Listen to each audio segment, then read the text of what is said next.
Questions have been raised in the leaked Paradise Papers about who controls Everton FC and whether Premier League rules have been broken. Farhad Moshiri sold his Arsenal stake in 2016 to buy nearly 50% of Everton. But the leaks suggest his original Arsenal stake was funded by a gift from oligarch Alisher Usmanov, who owns 30.4% of Arsenal, raising the question of whether his money is now in Everton. Mr. Moshiri strenuously denied the money was a gift. Lawyers acting for him in the Everton deal said any allegation Premier League rules had been violated were wholly false. They say Mr. Moshiri is independently wealthy and funded the football investments himself. Mr. Usmanov's legal representatives said there were errors in the allegations and that the investigation was a gross intrusion into their client's privacy. Premier League rules state an individual who owns a stake of 10% or more in one club cannot hold a single share in another, to avoid any conflict of interest, including in games between the clubs and in transfers. Officially, Mr. Usmanov and Mr. Moshiri, the oligarch's former accountant, bought a 14.58% stake in Arsenal together in 2007 through an offshore company called Red and White Holdings. But the documents show that all the funds for the purchase of the Arsenal shares came from a firm called Everton Holdings, a company wholly owned by Mr. Usmanov, who is currently said to be worth about $15.8 billion, £12 billion. One document reads, dividend from Gallagher Holdings to Alisher Usmanov, who will then gift the monies to Moshiri, who will in turn invest in the company. Funding for Red and White has come from Everton Holdings Limited. Gallagher Holdings is also an Usmanov company. Lawyers acting for Mr. Moshiri originally denied that the money had come from Everton. They later admitted the initial funding had come from Everton, but said Mr. Moshiri had subsequently paid Mr. Usmanov back. Red and White Holdings continued to raise its stake in Arsenal, reaching 30.4%. In February 2016, Mr. Moshiri sold his half of the Arsenal shares to the Russian oligarch. A document in the Paradise Papers from Appleby, the firm overseeing due diligence on the deal, confirms the sale was used to raise funds to buy a 49.9% stake in Everton. The reported price was £87.5 million. A Russian media company with close links to Mr. Usmanov initially reported the Everton deal as Russian businessman Alisher Usmanov has become the new owner of Everton. The report was soon taken down, but suspicions were aroused. The suspicions rose further this January when it was announced Everton's training ground, Finch Farm, was now being sponsored by Mr. Usmanov's company, USM Holdings. The training ground has been renamed USM Finch Farm.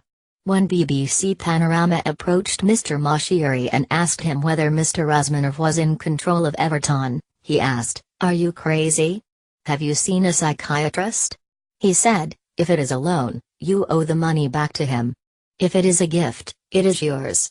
It is neither of them because I paid for it." Mr. Moshiri later said that all the documents that mentioned a gift were a mistake. Mr. Moshiri's legal representatives said the Premier League had carried out checks, including on its funding, and was satisfied that he had complied with its owners and directors test.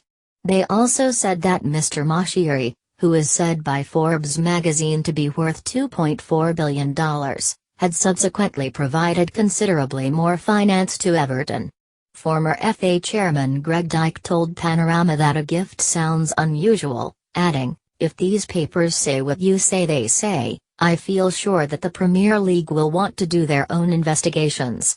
And Shadow Culture Minister Tom Watson has said he will be writing to the Premier League to urge them to investigate.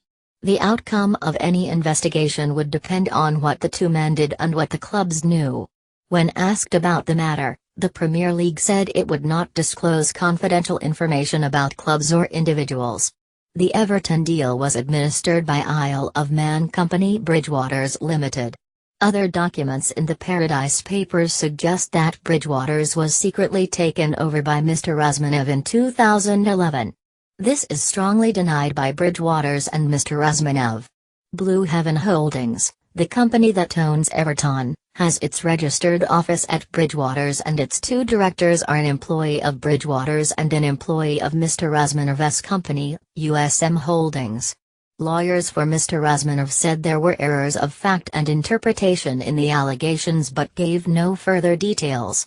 They said, "Our client is not obliged at all to assist you in your inquiries. It is not for him to do your journalist's research, which on its face appears to be biased."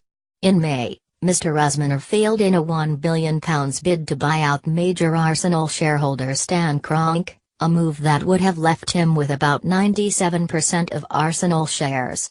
Mr. Razmanov is known to be frustrated at his inability to influence Arsenal and has no seat on the board. Both clubs have had their problems on the pitch. Many Arsenal fans have questioned whether manager Arsene Wenger should continue given the recent lack of league titles, while Everton sacked boss Ronald Koeman after a poor start to the season. The teams met at Goodison Park on 22nd of October, with Arsenal running out 5-2 winners. The papers are a huge batch of leaked documents, mostly from offshore law firm Appleby, along with corporate registries in 19 tax jurisdictions, which reveal the financial dealings of politicians, celebrities, corporate giants and business leaders. The 13.4 million records were passed to German newspaper Süddeutsche Zeitung and then shared with the International Consortium of Investigative Journalists ICIJ. Panorama has led research for the BBC as part of a global investigation involving nearly 100 other media organisations, including The Guardian, in 67 countries. The BBC does not know the identity of the source. Paradise Papers, full coverage, follow reaction on Twitter using #ParadisePapers, in the BBC News app, follow the tag Paradise Papers. Watch Panorama on the BBC iPlayer UK viewers only.